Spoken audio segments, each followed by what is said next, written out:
Hi friend, তোমরা সবাই কেমন আছো? আশা রাখছি ভালো আছো। আজকের প্রেগনেন্সি ভিডিওতে তোমাদের সকলকে স্বাগতম। আজকের ভিডিওতে থাকছে গর্ভাবস্থায় প্রথম 3 মাসের সতর্কতা, অর্থাৎ প্রেগনেন্সির শুরুতে প্রথম 3 মাসের কি সতর্কতা মেনে চলতে হয়। এই প্রথম 3 মাসের গর্ভাবস্থা কিন্তু ভীষণ পরিমাণে ঝুঁকিসম্মত থাকে। তাই এই প্রথম 3 মাস প্রতিটি গর্ভবতী মায়েদের উচিত কিছু নিয়মাবলী মেনে চলা, তাতে তার কোনো ঝুঁকি না এসে যায়। সেই কারণে তো চলো ভিডিওটি শুরু করা যাক। প্রত্যেকটি মেয়েদের কাছে এই মা হওয়ার সুখবরটি কিন্তু অনেক আনন্দদায়ক। তো তাই এই আনন্দদায়ক হওয়া সত্ত্বেও এই কথাটি সবসময় মনে রাখতে হবে, এই 3 মাস কিন্তু অনেক ঝুঁকিসম্মত। যে কোনো সময় কোনো মারাত্মক কোনো ক্ষতি হতে পারে, তাই সবসময় সতর্কতা অবলম্বন করে চলতে হবে। এই 3 মাসের মধ্যে প্রতিটি প্রেগনেন্সি মায়েদের শারীরিক গঠনে চেঞ্জ লক্ষ্য করা যায়, অর্থাৎ তার শারীরিক অবস্থা আগের তুলনায় অনেক প্রবলেম দেখা যেতে পারে। অর্থাৎ এগুলো কিন্তু নর্মাল, এটা কোনো ভয়ের বিষয় না। তার শারীরিক চিন্তাভাবনা অর্থাৎ মুড সুইং, বমিটিং, গ্যাস্ট্রিক এগুলো কিন্তু হতেই থাকবে।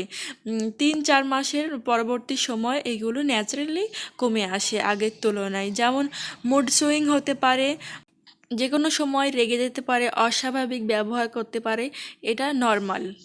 গর্ভাবস্থায় তিন তিন মাসের মধ্যে যে সমস্ত সতর্কতাগুলি মেনে চলতে হবে তার মধ্যে 1 নম্বরে আছে বেড রেস্ট। গর্ভাবস্থায় প্রত্যেকটি প্রেগনেন্সি মায়েদের ডক্টররা বলে থাকে, নির্দেশ দিয়ে থাকে বেড রেস্ট নেওয়া।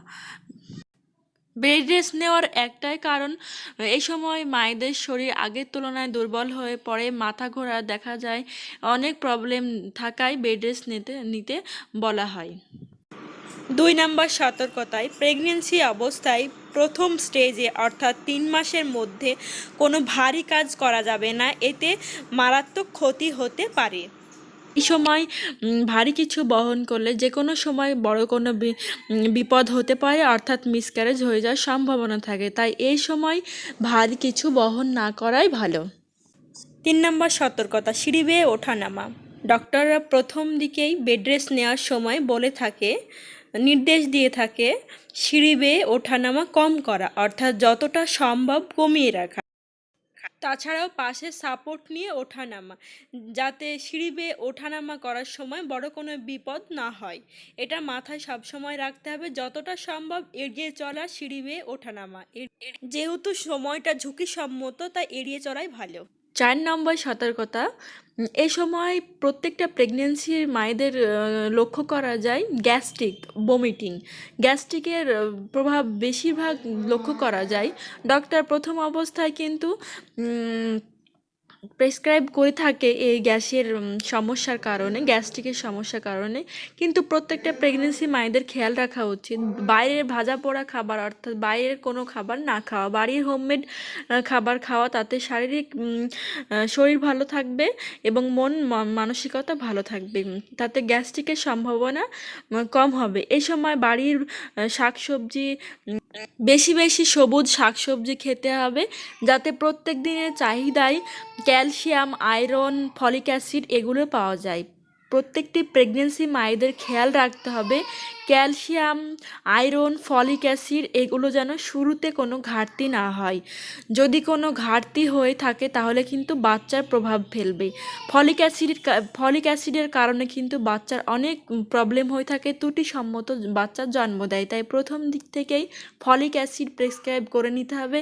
ডক্টররা কিন্তু ফলিক অ্যাসিড প্রেসক্রাইব করে থাকে, তাতে কোনো সমস্যা হয়ে থাকে না। যথেষ্ট পরিমাণে ফল খেতে হবে, যাতে শুরু থেকে পুষ্টির চাহিদা ভালো থাকে, তাতে বাচ্চা বেড়ে উঠবে এবং সুস্বাস্থ্যবান বাচ্চার জন্ম দেওয়া যাবে। 5 নম্বর সতর্কতা, শারীরিক সম্পর্ক। এই সময় যতটা সম্ভব শারীরিক সম্পর্ক না রাখা উচিত, এতে মিসক্যারেজ হওয়ার সম্ভাবনা থাকে। প্রথম 3 মাস ঝুঁকিসম্পন্ন প্রেগনেন্সি জার্নি হয়ে থাকায় এগুলো থেকে বিরত থাকতে হবে, তাতে করে ঝুঁকিসম্পন্ন প্রেগনেন্সি জার্নি হবে না। প্রত্যেকটি প্রেগনেন্সি মায়েদের কিন্তু এই 3 মাস অনেক ঝুঁকিসম্মত হয়ে থাকে।